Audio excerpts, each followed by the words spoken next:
Bueno, pues vamos a empezar. Primero, muchísimas gracias a todos por estar aquí esta tarde.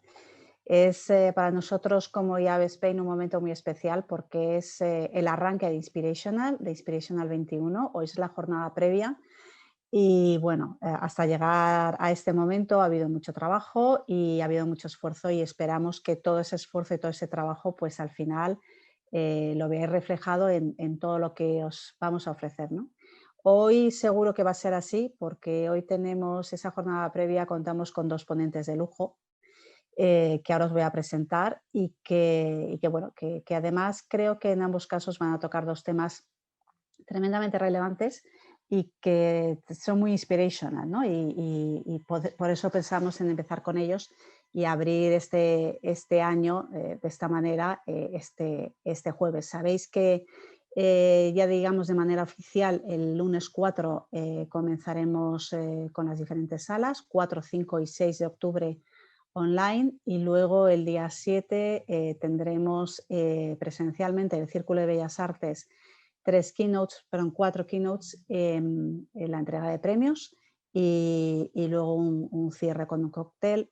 Para los que podáis asistir, ya sabéis que están las entradas a la venta, y para los que no podáis o no queráis o os lo impida, pues eso, que estéis fuera de Madrid o que tengáis temas profesionales, podréis verlo en streaming, con lo cual, pues bueno, al final se trata de que todo el mundo pueda asistir y todo el mundo puede empaparse de esta cantidad de información y de inspiración que vamos a tener. Y ya sin más dilación, porque lo importante son ellos, él es Víctor López, que es el gran CEO de Thinkia Entertainment. Bueno, yo creo que todos conocemos también Thinkia, ¿no? Una compañía que nace absolutamente digital y que tiene marcas como Pocoyo o como Familia Telerín o Jelly Jam, y que ahora se encuentran en una segunda digitalización de contenidos, y eso pues al final lógicamente afecta a todo, a la creación, a la producción, a la distribución, etcétera, etcétera. Entonces, hoy contamos, como os decía, con Víctor para explicarnos y para ver de dónde están e inspirarnos otra vez más y abrir esas ventanas que decíamos, ¿no? Para entender qué está pasando y cómo se está haciendo en una compañía tan importante y tan puntera y sobre todo tan innovadora como es Thinkia. Así que, Víctor, empezamos cuando tú quieras. Genial. Bueno, buenas tardes a todos. Muchas gracias, Reyes. Gracias por invitarme a participar en esta sesión inaugural del Inspirational de este año. Un honor, sin duda alguna. Es siempre difícil hablar después de hablar de que hable Esther, porque bueno, pues habla siempre de cosas muy interesantes y uno siempre parece que se va a quedar un poco corto, un poco estrecho de miras, ¿no? Pero bueno, hablando de transformación, quiero empezar a orientarlos desde esta primera diapositiva, como hablaba Esther de cómo se transforma, cuál debe ser esa transformación. Bueno, fijaos, alguien mandó por error una foto mía que era la anterior, no era la mía es esta mañana me he hecho un selfie y bueno, esto para que entendáis, para ilustrar lo que decía Esther, esto sí es transformación, señores. Esto sí que es una transformación real. Mirad, nosotros en Thinkia, en toda nuestra trayectoria profesional, en mi trayectoria profesional al final, llevamos más de 20 años vinculados a la producción de contenidos, a crear contenidos, a producirlos, a llevarlos a los mercados internacionales. Pero sobre todo contar historias. Los que no hayáis visto Juego de Tronos, os recomiendo que lo veáis, os invito a que lo veáis con fervor. Esta es una de las últimas frases de la serie. Yo creo que ilustra perfectamente lo que tratamos de hacer los que creamos contenidos, ¿no? Como dice Tyrion Lannister cuando están eligiendo al que será el rey, dice que une a la gente: el oro, los ejércitos, las banderas, las historias. No hay nada más poderoso en el mundo que una buena historia. Nadie puede detenerla y ningún enemigo vencerla. Creo que es una verdad absoluta. Al final, los que creamos contenidos en el más amplio sentido de la palabra, es decir, no solo los que hacemos series de televisión, hacemos largometrajes o publicidad, sino esa historia está en todo lo que hacemos, es ese elemento común que nos hace que algo nos resulte atractivo o no, en función de cómo nos divierta, cómo nos enganche o cómo nos entretenga, ¿no? En función del objetivo para el que se cree. Fijaos, yo soy una apasionada de la historia y me gusta mucho más contar cosas a partir de un análisis de dónde estamos, de cómo hemos llegado hasta aquí, de cuál es el origen y dónde hemos llegado, ¿no? Cómo eso ha transformado, porque eso me da un poco de perspectiva, me sirve de trampolín para mirar hacia el futuro. Nuestra industria del entretenimiento ha cambiado drásticamente, como todos sabéis, porque todos la tenemos en casa, la tenemos en la mano, en nuestros móviles, en nuestros televisores, en nuestros ordenadores. Esa industria se ha transformado desde que empezamos con Thinky hace pues 20 y tantos años, ¿no? Ese contenido que nacía para ser parte de una televisión o para estar en una pantalla de cine, para ser un videojuego, y todo eso se ha convertido en un poco mare magnum, se ha mezclado todo se ha convertido un poco en todo, ¿no? Como ahora veréis. Dice el presidente de Coca-Cola, y no seré yo quien le contradiga, que la tele ha muerto. Esa es la percepción que todos tenemos. La idea que todos tenemos, las sensaciones, la televisión convencional, la emisión-recepción, cada vez pierde fuerza. Esto no solo dice el presidente de Coca-Cola, sino que los datos, las estadísticas así nos lo dicen, ¿no? Fijaos, esto es un análisis de cuál es el consumo, cuánta televisión se ve en Estados Unidos, ¿no? Si os fijáis, todas las curvas son descendentes, salvo la de los mayores de 65 años. Es decir, la televisión cada vez es menos relevante, está perdiendo audiencia, por tanto está perdiendo anunciantes, prescribe menos.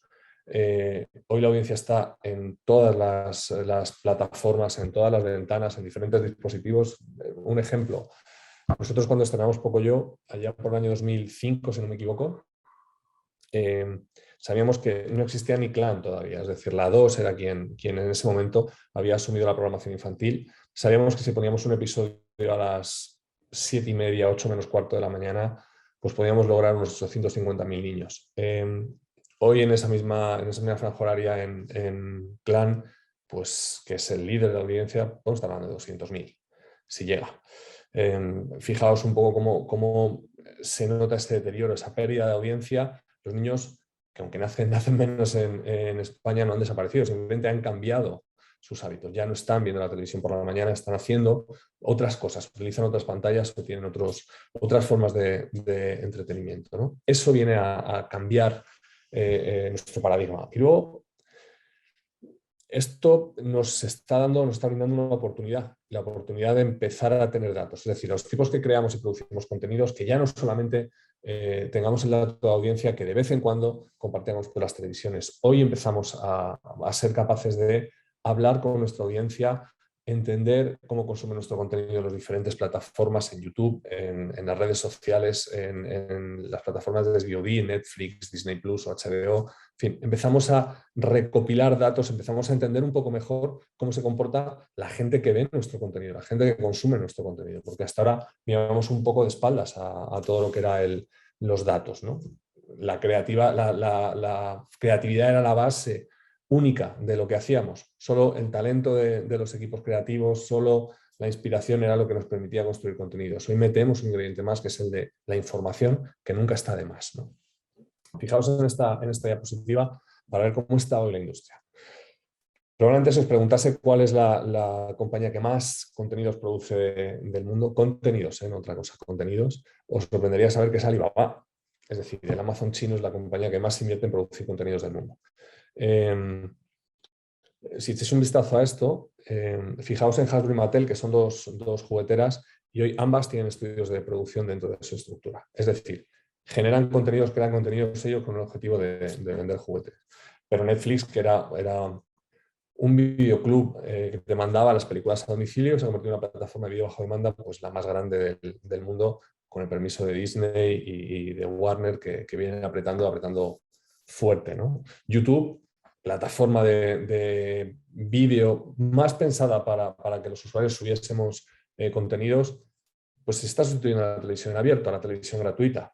Hoy para nosotros es una de nuestras grandes fuentes de ingresos.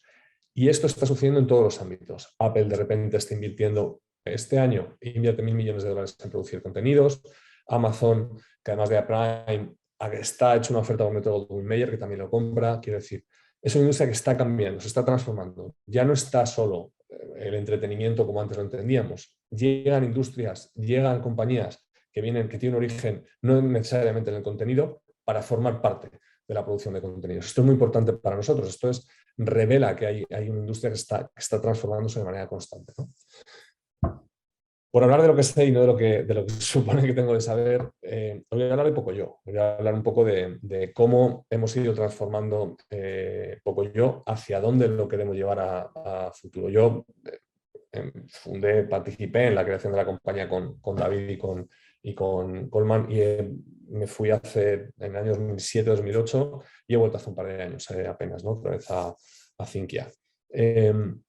Me gustaría contaros qué era ese Pocoyo de origen, muy brevemente, y luego hacia dónde estamos llevando. Aunque os parezca mentira, Pocoyo el año que viene cumple 20 años ya.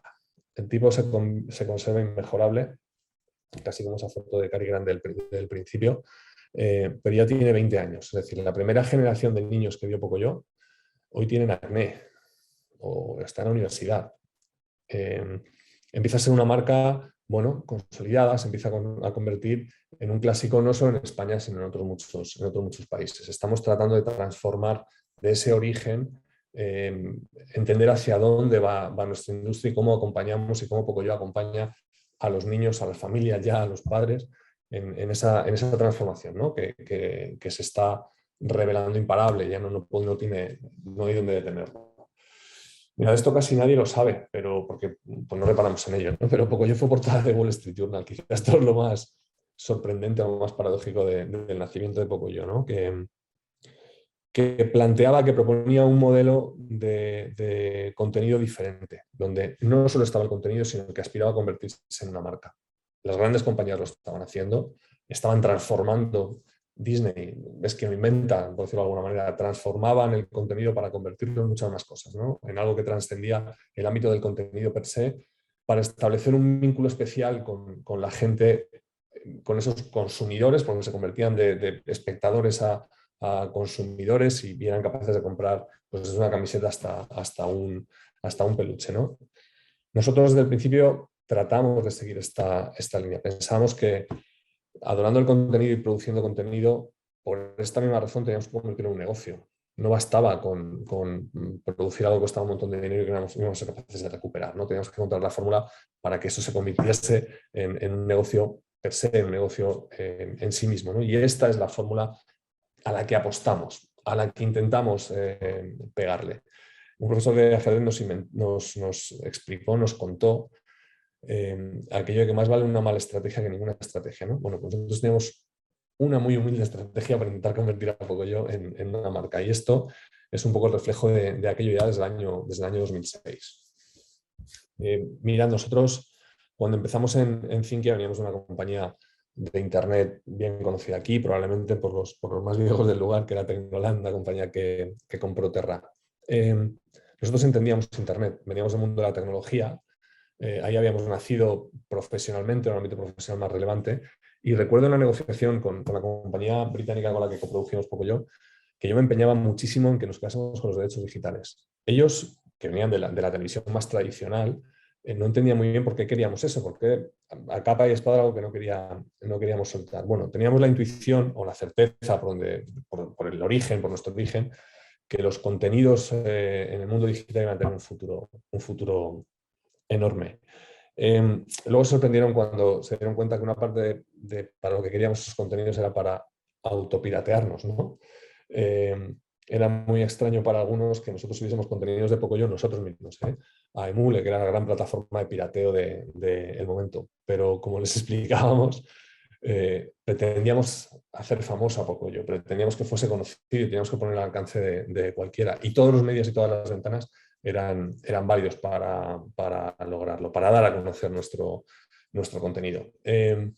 Quizás esa fue la primera transformación, uno de los primeros enfoques que tuvo Pocoyo, que como todos los contenidos de animación nacen siendo digitales, somos nativos digitales en ese sentido. Es decir, es muy curioso, muy paradójico el viaje que tenemos, la gente que hacemos animación, porque lo que pretendemos luego es convertirlo en un peluche o convertirlo en un libro.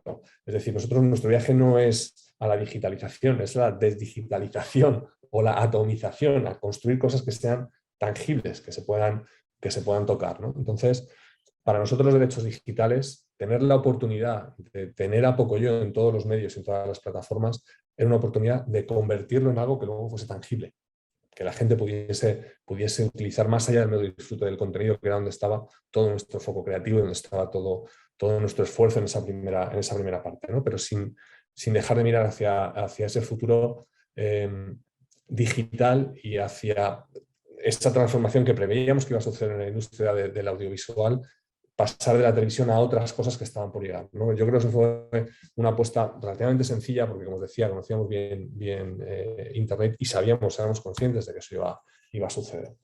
Ese viaje, esa primera apuesta ha transformado Pocoyo en lo que hoy es.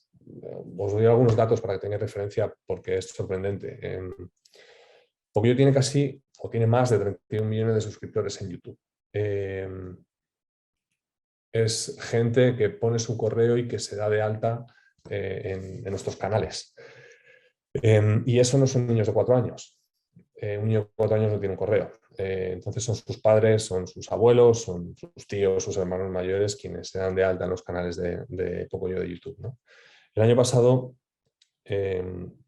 tuvimos récord de videos vistos, 5.500 millones. Sin duda la pandemia fue de ayuda porque hubo mucho más consumo de contenidos audiovisuales y eso se nos disparó. Nuestra sorpresa es que este año estamos creciendo respecto al año pasado, ¿no? Si miráis el dato de Facebook, tenemos más de 2,3 millones de fans. Estamos creciendo en Instagram, estamos creciendo en TikTok. Instagram y TikTok son plataformas para adolescentes o para preadolescentes y esa primera generación de chicos que crece con Pocoyo, de repente son ellos los que generan un contenido de Pocoyo para esas redes sociales. No sé si como nostalgia o como ese volver a vincularnos con nuestros recuerdos, con nuestra memoria de niños, pero las redes sociales para Pocoyo significan o tienen un peso importantísimo en ese reparto, en ese mix de medios en el que trabajamos, ¿no? A la hora de construir los contenidos y de pensarlos para cada una de las plataformas y para cada uno de los medios. Seguimos produciendo contenidos para televisión y para plataformas, pero también contenidos específicos para redes sociales o para YouTube. También para el ámbito de las apps, y este año hemos lanzado nuestro primer videojuego para consolas. Es decir, vamos distribuyendo, vamos abriendo ventanas de contenido allá donde creemos que pueda haber un niño que se pueda divertir un rato con Pocoyo, ¿no? Esta es la foto fija a día de hoy. Esta pasada pandemia, que como todos nos dio tiempo para reflexionar, pensábamos en esto. Somos conscientes que Pocoyo hoy es una marca. 20 años de vida, más de 50 países en emisión en la actualidad, desde Australia hasta México, pasando por China, por Japón, Latinoamérica entero, con países con un altísimo reconocimiento de marca. Se ha ido transformando, ha ido pasando de ese contenido con un objetivo de convertirse en marca, pero no era más que un contenido, a algo mucho más complejo. Hoy Pocoyo, como sabéis, es una licencia, pero Pocoyo también es un bosque. Es decir, dentro de ese afán del que hablaba Esther hace un momento también, quizá, ese afán por transformar y por dejar algo más que un recuerdo en nuestros hijos, después de los incendios de Gran Canaria hace 2 o 3 años, decidimos que teníamos que hacer algo y bueno, pues lo que empezó siendo una idea muy naif de, oye, ¿por qué no donamos algo a la gente del Cabildo de Gran Canaria o por qué no plantamos algún árbol? Bueno, pues se ha convertido en un bosque. El afán, nuestro objetivo es llegar a plantar 15.000 árboles, que es la medida de niños que nacen en las Islas Canarias, y es solo una parte de todo ese trabajo que hacemos desde Pocoyo para concienciar a los niños y a las familias de lo que significa, pues, desde el cambio climático, colaborando con WWF o trabajar en la importancia de las abejas, por ejemplo, con Colombia y ahora también con Uruguay, para salvaguardar las abejas, que es parte del patrimonio natural que tenemos y la base para el desarrollo pues eso, para la floración y para nuestra vida al final, ¿no? Entonces, Pocoyo va adoptando muchas formas, va transformándose de muchas maneras, ya no solo como un contenido, sino como otras muchas más cosas, ¿no? No hay mejor herencia que podamos dejar a nuestros hijos un bosque. Le decía, son un poco como las catedrales de la Edad Media, pues quizá lo que tenemos que hacer es plantar árboles, cuidar el planeta. Yo creo que es una obligación, y más para una marca infantil. Una marca que le habla a los niños, que le habla a las familias, tiene especial responsabilidad, ¿no? Pero abundando en esto, fijaos, hoy esos 31 millones de suscriptores en YouTube, todo eso que hemos ido logrando me hace pensar que casi es un medio de comunicación. Es decir, el impacto que tiene Pocoyo hoy es enorme. Para que os hagáis una idea, un vídeo normal, un vídeo tipo de los que subimos, puede ser una canción, un videoclip musical o puede ser un episodio, las primeras 24 horas supera algo 1 millón de views en YouTube. Entonces, tenemos una responsabilidad también con eso. Tenemos una responsabilidad a la hora de, bueno, pues de ayudar a cuidar del planeta o ayudar a las familias a educar a los niños. Al final es un contenido de niños pequeños y tenemos que ser conscientes de lo que significa, y por eso tratamos de mimar el contenido por esa responsabilidad, ¿no? Ese impacto que tiene, que va mucho más allá de lo que podríamos pensar. O sea, al final, hasta no te sientas y analizas estadísticas, no eres consciente, ¿no? del tamaño que adquiere. Hoy Pocoyo, como todas las marcas, debe transformarse, ¿no? Debe evolucionar, debe crecer manteniendo su esencia. Mirad, os he traído un vídeo, un ejemplo, que no deja de ser un test que hemos hecho, un episodio rodado, físicamente grabado en la isla de Gran Canaria, integrando imagen real y animación. Os dejo el trailer para que lo veáis, porque esta es parte de la transformación estética, la transformación de Pocoyo y de su entorno. Mirad.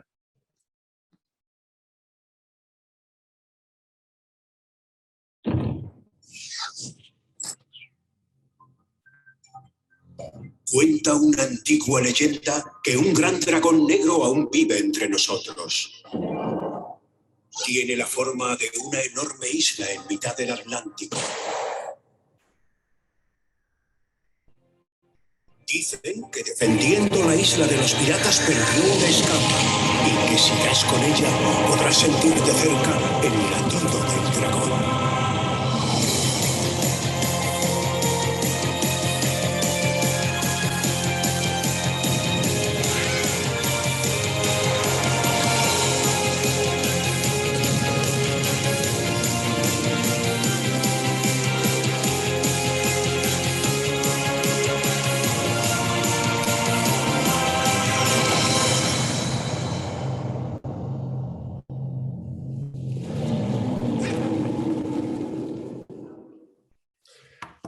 Bueno, como veis, esto es parte del crecimiento, de la transformación de una marca. Es decir, no podemos perder la esencia de Pocoyo, no podemos perder de vista quién es. No tiene sentido desde nuestro punto de vista hacerlo crecer en edad, pero sí podemos cambiar el contexto, podemos cambiar la historia, podemos profundizar en algunas narrativas, y yo creo que eso es importante porque eso nos va a enriquecer todo lo demás, todo el contexto y todo el entorno que tiene, ¿no? Hoy, y quizá es un poco donde apalancamos la compañía de cara a los 3 o 5 próximos años, no tanto en torno a Pocoyo, que también, por supuesto, es nuestra marca más importante, sino en todo lo que hacemos, es lo que están significando para nosotros los datos. Yo creo que es la siguiente revolución. Mirad, ahora mismo manejamos estadísticas de YouTube Studio. Tenemos una herramienta que es Tubular, en la que nos permite analizar datos de todos los canales de YouTube. Tenemos otra herramienta de escucha social que es TalkWalker. Manejamos datos de audiencias de tele. Tenemos datos de ventas de juguetes o de libros en diferentes partes del mundo, de cuántas apps se descargan, de cuántos videojuegos para consolas se han vendido en tiendas o se están descargando a través de las plataformas, ¿no? De PlayStation y de Nintendo. Toda esa amalgama de contenido, hasta ahora no la hemos utilizado, no la hemos trabajado, no hemos terminado de entender quién está detrás, cuándo ven nuestro contenido, a quién le gusta, qué dicen de nosotros en las redes sociales, por qué funcionan unos vídeos sí y otros no, que es un gran misterio para todos los que hacemos contenido, porque al final, por supuesto, no hay fórmulas. Aquel que piense que tiene la fórmula para tener éxito en la industria del audiovisual, del entretenimiento, casi en cualquiera diría, pero bueno, la nuestra, que es la que conozco, es un iluso, ¿no? O sea, si Steven Spielberg o Pixar se equivocan y hacen contenidos que no nos terminan de gustar o que no nos aburren o que no funcionan en términos de audiencia, pues imaginaos una compañía como nosotros, ¿no? Unos tipos como nosotros. Entonces, entender los datos, entender qué gusta, qué no. No vamos a ver muy bien el por qué, pero al menos integrar dentro del proceso creativo, en el ámbito de distribución, integrar esa información, integrar los datos bien elaborados que nos permitan construir historias sobre una base con un punto de científico. Es decir, al final los datos es eso, son datos, es matemáticas, es estadística, ¿no? Nos va a permitir añadir un ingrediente más al cóctel de la creación, de la producción, de la distribución de los contenidos. Pero todo esto quizá nosotros tenemos que hacerlo con especial cuidado, ¿no? A todos nos toca. Como dice ahí, no podemos permitir que los datos o que la tecnología o que lo digital nos haga perder de vista que hablamos a personas, que no estamos hablando ni a usuarios, ni a espectadores, ni a consumidores, que es un poco en la jerga, cuando nos metemos en el ámbito profesional a lo que nos dedicamos. Al final detrás de eso hay gente.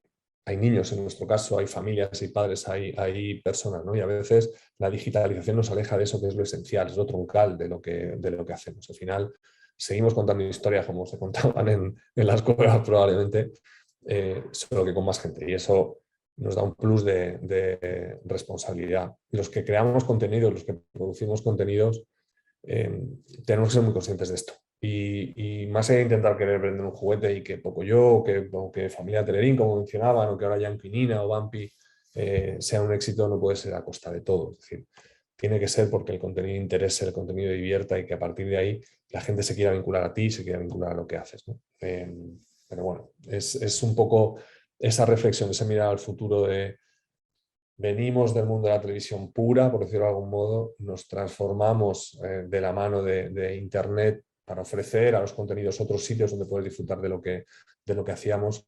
Y hoy el futuro quizá es ese análisis de datos, ese Big Data que tenemos que empezar a desmenuzar para entender mejor dónde hemos acertado, dónde nos hemos equivocado, dónde tenemos más aceptación y dónde menos. Bueno, pues para prepararnos para el salto que van a dar, que están dando ya los contenidos en todo el mundo, ¿no? Y al final nos movemos en un ámbito como el internacional. Nosotros competimos con los Disneys y con los Viacoms y con los Turner del mundo para que nuestro contenido esté en todos esos ámbitos. Y bueno, con esto acabo. Quería daros las gracias otra vez y por supuesto encantado de atender vuestras preguntas. Ahora Reyes nos ayudará en trasladármelas, ¿no? Pues bueno, lo primero, muchas gracias, también súper interesante y además yo creo que por un lado en la ponencia de Esther y luego con lo que tú has contado había muchos puntos en común, ¿no? El tema de los datos, el tema del riesgo, el tema de transformar, donde realmente al final estamos hablando siempre de personas, ¿no? Y muchas veces efectivamente, y lo habéis comentado los dos, ¿no? Cuando hablamos de lo digital pensamos en un mundo sin acordarnos que detrás hay personas y que o están las personas y hay un balance o no hay nada, ¿no? Una de las preguntas iba sobre el tema del riesgo, ¿no? Porque dicen que, bueno, que las cifras son impresionantes, que realmente es que no, no lo voy a decir yo, es un caso de éxito, de exitísimo, ¿no? Pero claro, decían, bueno, fenomenal, porque ahora esto es así, ¿no? Pero los riesgos que ha habido durante el camino, las decisiones que ha habido que tomar, lo mismo, ¿cómo lo habéis hecho? Están los datos, pero los datos ahora son más, antes eran muchos menos. Que nos expliques un poco también todo ese proceso del camino, ¿no? Bueno, yo creo que las compañías, sobre todo las pymes, las compañías que nacen de cero, como fue el caso de Zinkia u otras muchas, crecen peldaño a peldaño. Es decir, nosotros no hemos tenido grandes inversores. En la industria del entretenimiento aquí no hay grandes inversores, no hay fondos de inversión como hay en Reino Unido, como hay en California, que apoyan tu proyecto con 150 millones de dólares y cosas así, ¿no? Que lo estamos viendo justamente ahora. Yo creo que hay el secreto para producir un contenido, no un contenido de éxito, para producirlo es asumir el riesgo que puedes asumir. La ventaja de nuestra industria es posible ir a buscar coproductores, es posible ir a buscar a compañías que te ayuden a financiar el proyecto y a ir construyéndolo paso a paso y peldaño a peldaño. Nuestra industria es tediosa, se tarda mucho en producir un contenido, a diferencia de cuando veníamos de Internet todo volaba, o sea, el time to market era fundamental, había que hacer proyectos en 15 minutos, siempre llegábamos tarde, trabajábamos 15 horas y no dábamos abasto.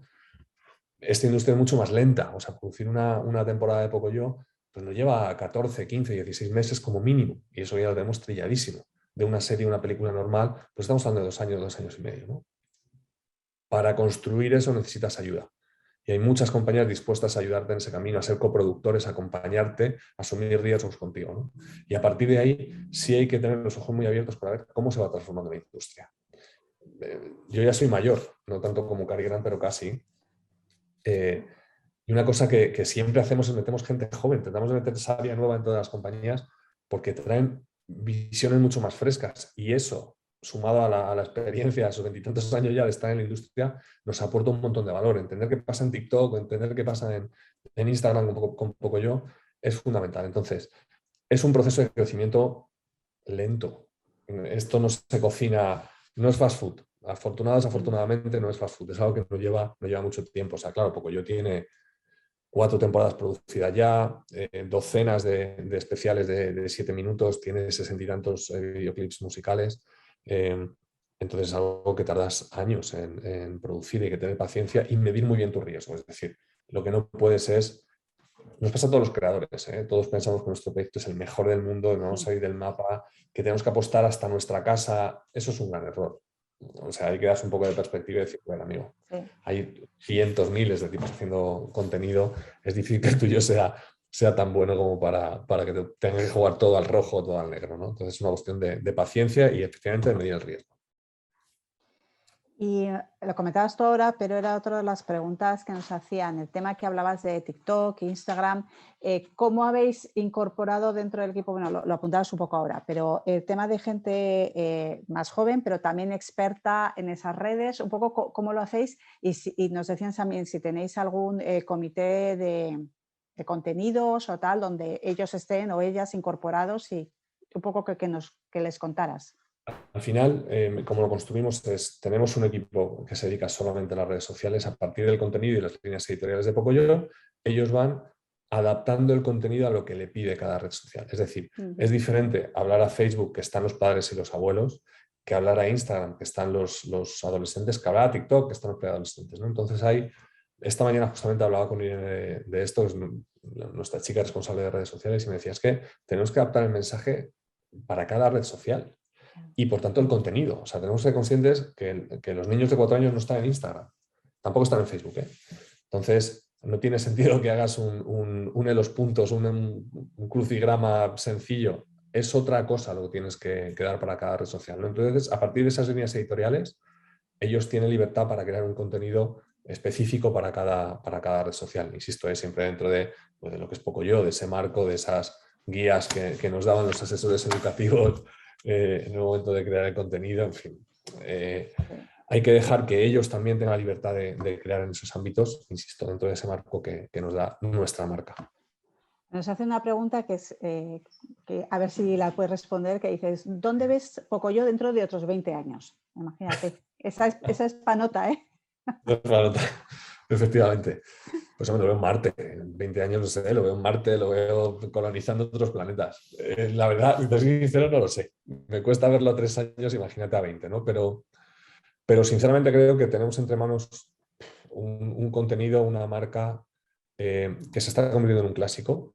O sea, pensar que Winnie the Pooh tiene 100 años, que Mickey Mouse tiene 80 o 90, quiero decir, creo que podemos estar hablando de una de las marcas clásicas, no españolas, porque es español porque nace aquí, pero es de donde la gente lo consume, ¿no? Tenemos niños que lo ven en la India, en México, y es suyo, porque yo dejó de ser nuestro hace mucho tiempo. Tenemos la responsabilidad de cuidar de ello y de seguir produciendo contenido, pero no es nuestro, es de la gente. Entonces, fíjate, a lo que aspiro, a lo que aspiraría, yo no voy a estar aquí dentro de 20 años, también te lo aseguro, es a que siga siendo fiel a sí mismo y que sea capaz de entender el mundo y transformarlo. O sea, eso que hablábamos de Bosque Pocoyo, de WWF, de Cada Abeja Cuenta, que es la iniciativa del Ministerio de Medio Ambiente colombiano, o el equivalente, como se llame, ¿no? Creo que es fundamental. Es decir, que Pocoyo entienda el mundo, que los que estamos detrás de él entendamos qué está pasando y cómo hay que adaptarlo. Yo creo que será lo que haga que Pocoyo perdure y que mis nietos también lo vean, que es a lo que aspiro. Al final, lo hemos contado muchas veces, David Canto ya lo contaba mucho, ¿no? Eso de que cuando hicimos Pocoyo queríamos construir, ser parte de la memoria de nuestros hijos, ¿no? Pues sería guay ser parte y formar parte de la memoria de nuestros nietos, sería la bomba, o sea, eso sí que ni nuestros mejores sueños, ¿no? Así que bueno, pues ¿por qué no? Ser parte de la memoria de Pues nuestros nietos. ahí, en 20 años, Sí, podremos hacer esta charla. hecho. Te preguntan también, y hablando de eso que comentas, de estas iniciativas que tenéis de responsabilidad social, un poco, ¿qué recomendaciones darías a esas marcas que quieren gestionar e implementar esos propósitos que de verdad aporten valor desde tu experiencia? A ver, yo creo que sean sinceros. Tendemos todos a decir y hacer poco, a ser muy conscientes. Os pongo un ejemplo tonto. O sea, nos acabamos de mudar de oficina, como os decía, acabamos de terminar la reforma. Me paso el día apagando luces. Qué estupidez. O sea, me pasa como en casa detrás de mis hijas. Chicos, no es el precio de la luz. Estamos hablando de responsabilidad. Esto está en responsabilidad. Parece que no, pero la suma de todos hace un mucho muy grande, ¿no? Yo creo que el mensaje a esas compañías es que no traten de trabajar en todas las líneas posibles y en todo lo que se les cruce. Que escojan una línea y que sean fiel a ella. O sea, nosotros desde Finkia lo que hacemos directamente en nuestro bosque Pocoyo, ojalá que en un par de años seamos capaces de haber terminado de plantar esos 15.000 árboles y llevaremos un bosque Pocoyo donde haga falta. Da igual que sea Murcia, que sea California, que sea Australia o al sur de Italia, ¿no? Pero que agarren una línea que no es tan complicado de lo que necesita el planeta, limpiar los océanos, yo qué sé. Aquello que les conmueva de verdad, aquello que les haga nutrir, de abonar una idea con un proyecto y que se sumen a él. Da igual que sea suyo, que sea un tercero, pero al final tendremos a disparar a muchos sitios también, eso al final dispersa los esfuerzos, entonces enfocarlos, elegir uno y enfocarlo. Y luego trabajar con profesionales, o sea, hay fundaciones especializadas en reforestación, otros en limpieza del océano, es decir, no tratar de hacerlo desde cero, sino buscar apoyos, colaborar, coproducir, como hacemos nosotros en nuestra industria con otras compañías especializadas en eso. Y ya por último, porque ya estamos fuera de tiempo, pero para no dejar esta otra pregunta también esperando, hablabas un poco del tema de las televisiones, el formato tradicional y el cable, ¿no? Pero también las televisiones, digamos, clásicas han lanzado plataformas pues A3 Player o Mi Tele, ¿no? Entonces, lo que nos preguntan es, ¿la transformación la trae el formato o la trae el no depender de un cable de antena? Desde tu punto de vista. Probablemente más cosas. A ver, esto me recuerda un poco a cuando yo era un adolescente y empezaron a abrirse videoclubs en cada esquina. En todo el barrio había 300 videoclubs. Bueno, pues hoy tenemos 300 plataformas. Y se siguen viniendo, ¿eh? Pues ahora viene viene HBO Max, que como sabéis lanza ahora, además España es uno de los países primeros en Europa donde se va a lanzar. Luego los canales de televisión A3 Player tienen sus propias plataformas. El grupo Nguli y Super RTL también lanzan la suya. A ver, nosotros ahora dividimos contenido, hacemos un contenido específico para tele y plataformas y un contenido específico para redes sociales y para YouTube. O sea, paradójicamente, la duración de un episodio de Pocoyo para televisión es de 7 minutos y lo que llamamos especiales para YouTube tiene 7 minutos. Entonces, hay una parte del formato del contenido que sí mira a cada medio, a cada plataforma, ¿no? Y luego, yo creo que otra vez en ese proceso de concentración que se va a dar en 5 años, es decir, no puede haber tantas plataformas, no podemos estar pagando 30 plataformas diferentes por muy baratas que sean. Se irá seleccionando con cuáles se quedan. O sea, nos está pasando una cosa que nos pasaba al principio, las televisiones de pago, cuando empezamos con Pocoyo, ninguna pedía exclusividad. Luego todas pedían exclusividad. Ahora las plataformas de vídeo bajo demanda, los Netflix, los Disney Plus, los Amazon, los HBO, etcétera, no pedían exclusividad. Ahora empiezan a pedir exclusividad. Esa exclusividad limita el negocio de las productoras, entonces tienes que estar muy atinado para ver dónde pones esos huevos, a qué plataforma le apuestas para que te garantice audiencia, para que haya niños en ellas. Es decir, es un compendio de todo, ¿eh? Entonces se está moviendo mucho el mercado y eso nos va a dar otra perspectiva seguro en 5 años. En 5 años. Entonces trabajaría en ambos casos, plataforma y formato. Muy bien, pues 1.000.000 de gracias, Víctor, y Gracias. lo despedimos ya aquí porque ya estamos fuera de tiempo, así que gracias a todos los que habéis estado ahí en el otro lado de la pantalla. Esperamos que os hayan gustado tanto como a nosotros, os hayan inspirado y, como decíamos, os esperamos el lunes día 4 a las 10 de la mañana en Inspiration. Muchas gracias. Muchas gracias.